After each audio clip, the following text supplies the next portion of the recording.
As I reflect back now and think about my many years of intelligence service and the things that I had done, the missions that I had been given, and in later years working for the OSGs, I can see a very common thread, and it's a thread, and I'm not easily threatened, but it's a thread tied to a particular word, and that particular word has cropped up more and more in the most recent past by politicians. There was a politician, a senator, that was interviewing the new director of the CIA, George Tenet, and she asked him a specific question, and that was just early this year. She asked Mr. Tenet, "Are you prepared to usher in the new millennium, and are you prepared to build your Central Intelligence Agency to see to the New World Order?" That was a damning statement, because I'd heard that statement in other instances. I heard that statement from statements and words pertaining to the New World Order from my handlers, from George Bush, from Bill Colby, and from Mr. Casey.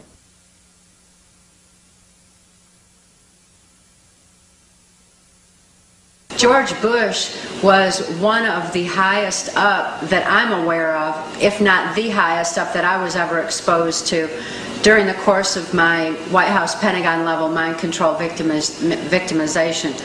George Bush began with the United Nations. He went on to head our CIA. And then by everything that I witnessed and experienced, it was George Bush who was in control of our country through 3 administrations, because Ronald Reagan answers to George Bush. Then George Bush was in office himself. And after that, Bill Clinton went into office. And I heard Bill Clinton and George Bush once discussing how when the American populace became disillusioned with Republicans in control of our country, bringing us into the New World Order, that Bill Clinton, as a Democrat, would be put into office. And it was also my experience to have witnessed Bill Clinton answering to George Bush. So we certainly aren't blaming everything on George Bush. There's a lot of other players that are named in our book, Transformation of America. But it's very important that people understand who's at the top of this effort so that they know exactly what the problem really is.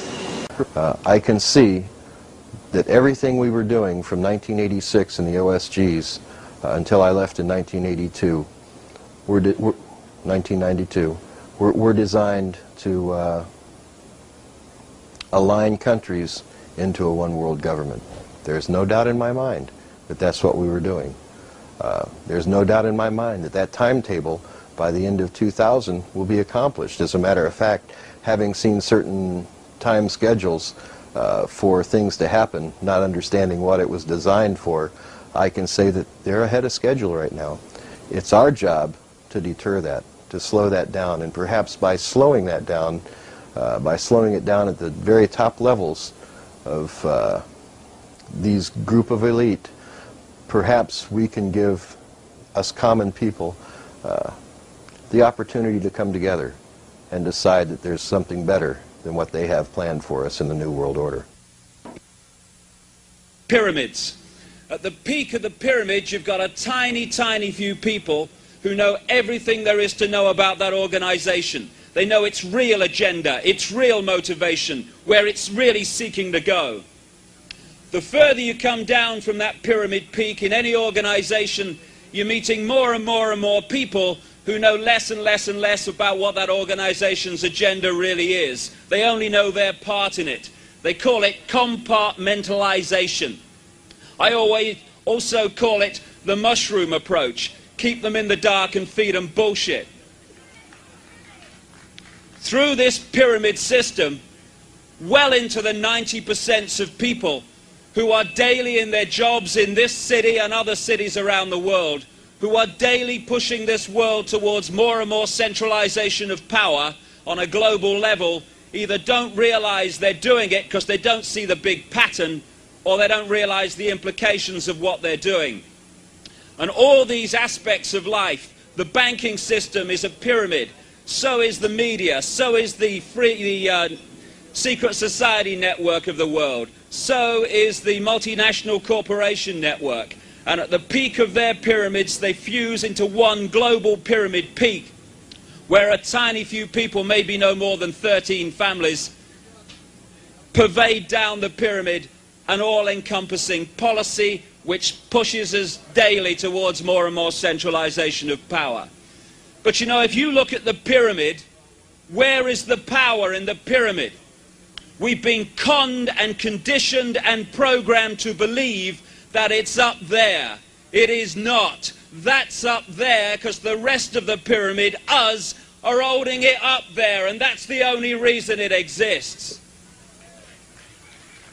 And that leads me to something else as I start to draw to a close here.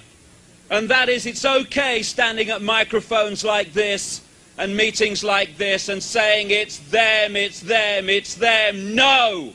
It's only possible, this manipulation, because human race of the world, it is us that allow it to happen. I think to perform effectively as a new world order, you have to have a commonality of countries. You can't have the separation of countries, the distinct separation that we have now. You know, you look at Ireland, who is a fairly poor country. They don't have all of the conveniences that we do in America today. So I think conveniences will be lost in some countries, and conveniences will be gained in others. The two-car system in America, the heavy use of fuel in the United States, I don't think that we'll be successful in a one-world government with obtaining the fuels to sustain that. I think that there's going to have to be a change, and I think that the government is seeing to that change on a very, very slow but very, very precise schedule. I think that the way that they will do this is they will slowly, and very slowly, but very precisely, enact little pieces of legislation, sometimes on an international basis under environmental laws, sometimes under state legislation, sometimes under federal legislation.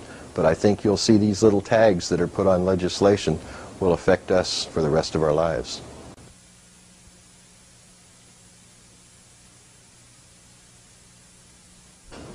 Well, in working for the people I work for, I only see two classes.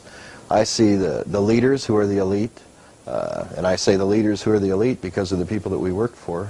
We work for the Rothschilds, the Roosevelts, the superpowers in money around the world. There was never any question of finances on anything that we did.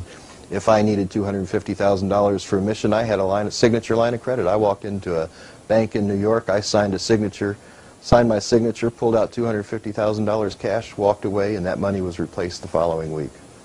It was that easy for me. So in answer, I hope that I've answered that in saying there's two groups. There's the citizens and there's the elite, and that's all there are. Those around the world that think that there's going to be an upper class or that there's going to be comfort like there was, there won't be.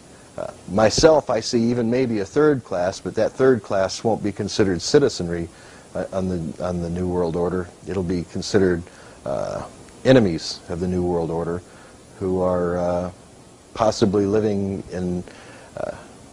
in state of an underground.